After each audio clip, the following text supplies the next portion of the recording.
Hello, hello, my soil fam bam. So let's face it, gardening real quick, real fast can get expensive. Yes, I try to make sure that when I catch deals that I put y'all on game, but at the end of the day, gardening can still break your pockets. So let me give you a few hacks, a few tips that you can utilize to make sure that you remain budget friendly. Use what you get to get what you want. The Players Club taught us that in the 90s, okay?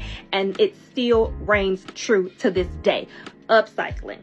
Upcycling is a nice way of talking about that you're recycling something. So yes, planters can get expensive, but baby, if you get buckets, if you get plastic containers and a drill, or even an old school ice pick and a hammer, something that you can put some drain hose in, baby, you have a planter, okay? You don't have to go out and buy these $30, $40, and $50 large containers. Like, you can literally go to Walmart or go in your closet, go in your garage, go in your storage area, and those containers that you aren't using, baby, you can plant in those. Okay? Get into it that these are some tips and some tricks that you can utilize so you are not breaking your pockets while starting this great gardening journey, all right?